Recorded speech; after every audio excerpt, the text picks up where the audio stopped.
আগের পর্বে আমরা আলোচনা শুরু করেছিলাম সাকসেসিভ ইনক্রিমেন্ট এবং ডিক্রিমেন্ট নিয়ে, এবং বেশ কয়েকটা অঙ্কও করেছিলাম। আজকে আমরা সেটার উপরে আরও বিস্তৃতভাবে অঙ্ক করব। তো প্রথমেই মনে করিয়ে দিই যে আগের পর্বে আমরা শিখেছিলাম কি না, সাকসেসিভ ইনক্রিমেন্ট একটা সংখ্যার ওপরে যদি x% এবং y% হয়, সেই সংখ্যাটা যার উপরে x% এবং y% সাকসেসিভ ইনক্রিমেন্ট হলে আমাদের এই সংখ্যাটা কি দাঁড়ায় না a into 1 plus x/100 into 1 plus y/100। ঠিক আছে, একই রকমভাবে ডিক্রিমেন্ট হলে কি দাঁড়ায়, যদি x% আর y% ডিক্রিমেন্ট হতো তাহলে কি দাঁড়াতো না a into 1 minus x/100 into 1 minus y/100। আমি এখানে দুটো ইনক্রিমেন্ট বা ডিক্রিমেন্ট নিয়ে দেখালাম, তাই এরকম হলো। এরপরে y z a b c আরও অনেক কিছু আমাদের হতে পারতো।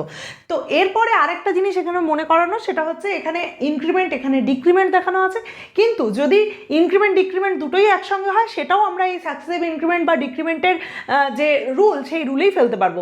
আসলে বেসিক্যালি আমাদের কি ধরতে হবে, আমাদেরকে ধরতে হবে যে ডিক্রিমেন্ট ইজ ইকুয়াল টু আসলে নেগেটিভ ইনক্রিমেন্ট।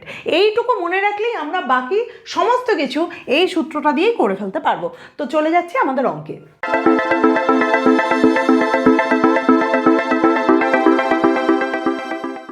দেখো, প্রথম যে অঙ্কটা দিয়ে আমরা শুরু করব, তোমরা দেখতেই পাচ্ছ দেওয়া আছে the mark price of a watch is ₹1000, আর retailer buys it at ₹810 after getting 2 successive discounts, one of them is 10% and another one is eligible, find the second discount rate। অর্থাৎ কি দেওয়া আছে না, 1000 টাকা দাম ছিল, তার উপরে দুটো ডিসকাউন্ট পড়ার পরে জিনিসটার দাম এসে দাঁড়িয়েছে 810 টাকায়। তার মধ্যে প্রথম ডিসকাউন্টটা হচ্ছে 10%, সেকেন্ড ডিসকাউন্ট যেটা দেওয়া আছে সেটা পড়া যাচ্ছে না কত, আমাদেরকে সেকেন্ড ডিসকাউন্টটা বার করতে বলেছে। তাহলে নর্মালি ডিসকাউন্টের অঙ্কে আমরা কি করব না, সাকসেসিভ ডিক্রিমেন্ট এই রুলটা প্রয়োগ করব। অর্থাৎ দুবারে ডিসকাউন্ট মানে কি, কমে যাওয়া, অর্থাৎ দুবার আমার দামটা কমছে। কত করে কমছে না, একটা আমরা জানি 10%, আরেকটা আমরা ধরে নেব x%। ঠিক আছে, তাহলে যে জিনিসটার দাম আমার শুরুতে ছিল 1000 টাকা, সেটার উপর প্রথম ডিসকাউন্টটা পড়লে কি হবে না 1 মাইনাস 10/100, কারণ 10% ডিসকাউন্ট হলো, এবং দ্বিতীয় ডিসকাউন্টটা আমরা জানি না, সেটাকে x ধরে নেব, তাহলে সেই ডিসকাউন্টটা কী হবে না 1 মাইনাস x/100 হবে। এই টোটাল ডিসকাউন্টটা পাওয়ার পরে ওই 1000 টাকার জিনিসটা কিসে গিয়ে দাঁড়িয়েছে না 810 টাকায়। তো এটা ইজিক্যাল টু 810, এটা আমরা লিখেছি।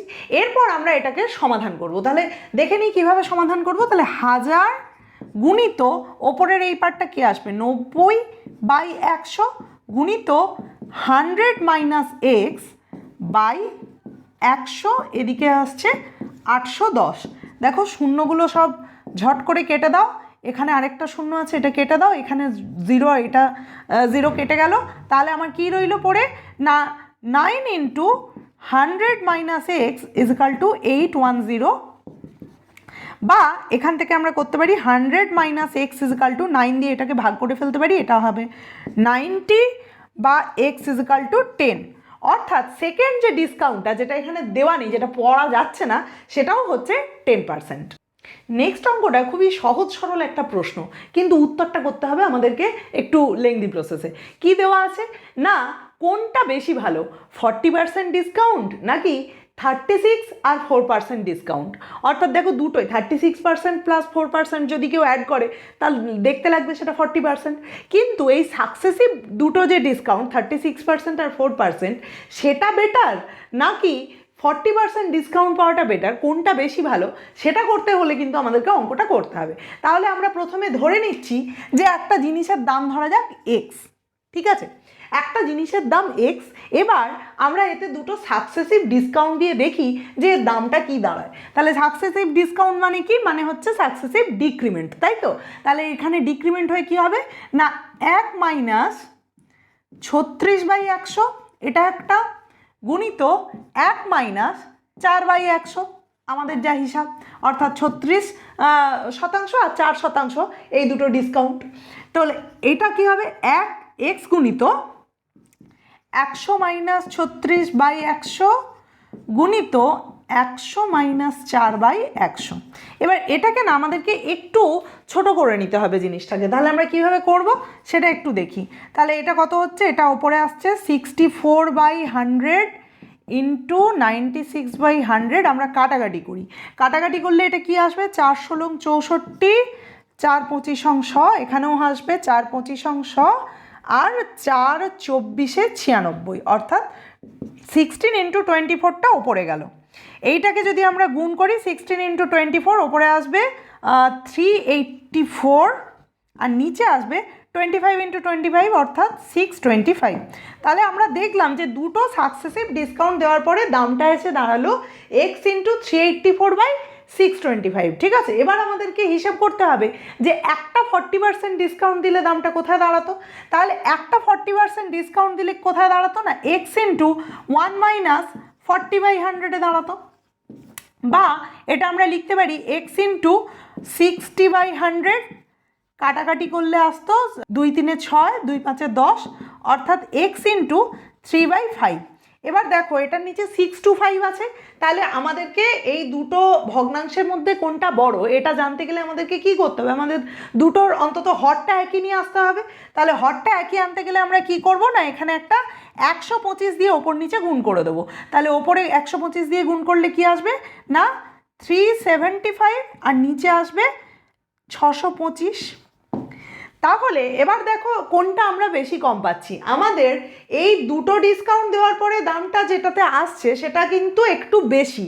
কার থেকে না, একদম সরাসরি 40% ডিসকাউন্ট পাওয়ার থেকে। কিভাবে না, এই দেখো এখানে আসছে 375 আর এখানে আসছে আমাদের 384।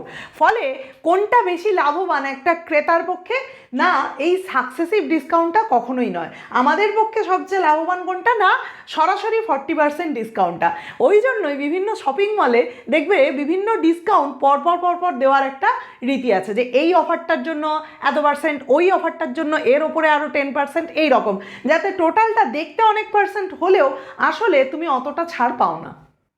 নেক্সট অঙ্কটাতে দেওয়া আছে এর ইনকাম বি এর ইনকামের থেকে 20% বেশি, বি এর ইনকাম সি এর ইনকামের থেকে 25% বেশি। তাহলে সি এর ইনকাম এ এর ইনকামের থেকে কত কম। দেখো নর্মাল নিয়মে যদি আমরা অঙ্কটা করতাম, আমরা প্রথমে সি এর ইনকাম ধরে নিয়ে সেখান থেকে বি এর ইনকাম বার করতাম, সেখান থেকে এ এর ইনকাম বার করতাম। কিন্তু যেহেতু আমরা সাকসেসিভ ইনক্রিমেন্ট ব্যাপারটা বুঝে গেছি, তাহলে আমরা সেখান থেকে বুঝতে পারবো যে দেখো ক্রমশ কিন্তু বাড়ছে, সি এর ইনকাম যা তার থেকে বি এর ইনকাম কি না 25% বেশি, আবার বি এর ইনকাম যা তার থেকে এর ইনকাম 20% বেশি। অর্থাৎ সি এর ইনকাম যেটা তার সঙ্গে দুটো সাকসেসিভ ইনক্রিমেন্ট হচ্ছে 25% আর 20% হয়ে এর ইনকামে পৌঁছচ্ছে। ঠিক আছে, তাহলে এইখানে আমরা সি এর ইনকামটা ধরে নেবো। তাহলে সি এর ইনকাম ধরে নিলাম এক্স, তাহলে এর ইনকাম কত দাঁড়াবে, তাহলে income of C is equal to, যদি এক্স হয় তাহলে ইনকাম অফ এ কত হবে, এক্স এর সঙ্গে আমরা কি করব 1 প্লাস 20/100 একটা করব, আর একটা গুণ হবে 1 প্লাস 25/100। তো এইটা আমাদেরকে দেখতে হবে যে এইটা, এই যে ইনকামটা, এই ইনকামটা সি এর ইনকামের থেকে ঠিক কতটা বেশি, এবং সেইখান থেকে আমরা হিসাব করব যে সি এর ইনকাম কতটা কম, সেটা কার সাপেক্ষে না এর ইনকামের সাপেক্ষে। তাহলে এইটার ভ্যালু কত বেরোচ্ছে আমরা দেখে নিই, 20 এখানে কেটে দিই 5, তার মানে 6/5 ইন্টু 25, 4 100, 4 1 4 1 5 4, দেখো 5 5 কেটে যাচ্ছে, 6 2 2 3 6, 2 2 4, অর্থাৎ 3x/2 হচ্ছে এর ইনকাম। তাহলে সি এর থেকে ঠিক কতটা কম না এ মাইনাস সি যেটা, আর সেটা এর সাপেক্ষে আমরা হিসাব করব, অর্থাৎ নিচে এ ইন্টু 100%, এটাই হচ্ছে আমাদের রিকোয়ার্ড অ্যান্সার। তাহলে এখানে আমরা পরপর জাস্ট মানগুলো পুট করে দিই। তাহলে এর জায়গায় আমরা বসাবো 3x/2 মাইনাস এক্স, এটা সি এর income, by 3x/2 into 100%।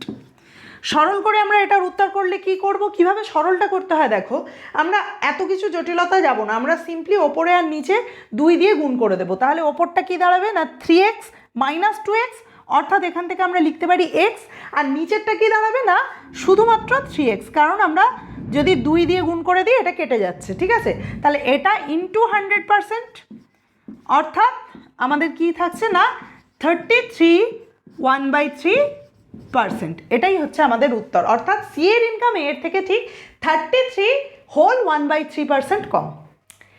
Next অঙ্কটা একটু জটিল, আমাদেরকে অনেকগুলো তথ্য একসঙ্গে মনে রাখতে হবে।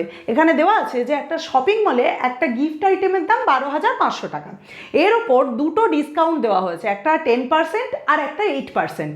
কিন্তু ফাইনাল যে বিলটা আসছে সেই বিলের ওপরে কিছু পার্সেন্ট ভ্যাট দেওয়ার জন্য, কিছু পার্সেন্ট ট্যাক্স দেওয়ার জন্য একজন ক্রেতা সে মাত্র 1529 টাকা সেভ করতে পেরেছে। অর্থাৎ সে মূল যে আইটেমটা 12,500 তার থেকে 1529 টাকা সে কম দিয়েছে। তো এক্ষেত্রে আমাদেরকে বার করতে হবে যে ওই ট্যাক্সটা কত। মনে রাখতে হবে যে এখানে দুটো সাকসেসিভ ডিক্রিমেন্ট হলেও একটা কিন্তু ইনক্রিমেন্ট হবে, সেটা কি না ওই ট্যাক্সের পার্টটা। প্রথম দুটো যেহেতু ডিসকাউন্ট তাই 10% ও 8%টা হচ্ছে আমাদের ডিক্রিমেন্টের খাতে পড়বে, কিন্তু ওই ট্যাক্সের পার্টটা হচ্ছে ইনক্রিমেন্টের খাতে পড়বে। ফলে 12,500-র উপরে আমরা যে হিসেবটা করব সেটা হচ্ছে যে 12,500 গুণিত প্রথম ডিক্রিমেন্টটা অর্থাৎ 10% ডিক্রিমেন্টটা, সেটা আমরা লিখব 90/100 গুণিত তারপরের ডিক্রিমেন্টটা, সেকেন্ড ডিক্রিমেন্টটা সেটা হচ্ছে 8%, অতএব সেটা কত লিখবো আমরা 92/100। আর লাস্টেরটা ট্যাক্সের পার্টটা হচ্ছে আমাদের ইনক্রিমেন্টের পার্ট, সেটা যদি আমরা এক্স ধরে নিই তাহলে আমরা লিখব 1 + x/100। বোঝা গেল? এবার এই এতটা হচ্ছে লাস্ট দামটা, এই দামটা পে করার জন্য সে মূল যে দাম যেটা প্রিন্টেড প্রাইস ছিল সেই প্রিন্টেড প্রাইসের থেকে মাত্র 1529 টাকা বাঁচিয়েছে। তাহলে বুঝতে হবে যে আমরা এইটা ইজিক্যাল টু কী লিখব, 12,500 মাইনাস 1529। এইখানেই কিন্তু অঙ্কটা লুকিয়ে আছে। এইটা কিন্তু কখনোই 1529 টাকা নয়, এইটা হচ্ছে সেই টোটাল দামটা যেটা তাকে পে করতে হয়েছে। সেটা কত না, সেটা 12,500 যে প্রিন্টেড প্রাইস তার থেকে ঠিক 1529 টাকা কম, কারণ এই টাকাটা একজন ক্রেতা সেভ করেছে। এবার ক্যালকুলেশনটা করে নেওয়া যাক। প্রথমেই আমরা যেটা করব সেটা হচ্ছে এই 0,0টা কেটে দেবো এখানে, দিয়ে 25, 25 5 125, 25 4 4 আর 92 কাটাকাটি করে এখানে লিখবো 4 2 8, 4 3 12 অর্থাৎ 23। এবার দেখতে হবে যে এইখানে একটা কিন্তু 100 আমার হরে আসবে, তাহলে সেটা লিখলে আমরা কি লিখবো, 5 × 90 × 23/100, কারণ এখান থেকে বেরোবে, ইন্টু 100 + x। এটা ইজিক্যাল টু, এই দিকটা আমরা বিয়োগ করব, কিন্তু বিয়োগ করার আগে আমার মনে হয় যে জিনিসটাকে যদি আমরা নর্মালি এরকমই রেখে দিই আমাদের অঙ্কটা করতে খানিক সুবিধা হতে পারে, অন্তত আমার ক্যালকুলেশন করে তাই মনে হয়েছে। এবার দেখো এই 100কে আমরা কীভাবে কাটছি না, এই 0 0 কাটছি আর এখানে 5 2 10 কাটছি। বুঝতেই পারছি যে এই 2টা আমরা কোনোভাবেই এখানে কাটতে পারবো না, তো আমরা যেটা করতে পারি বেটার সেটা হচ্ছে এই 2টাকে আমরা এদিকে গুণ করে দিতে পারি, এই হরের 2টাকে আমরা এই পাশে গুণ করে দেবো।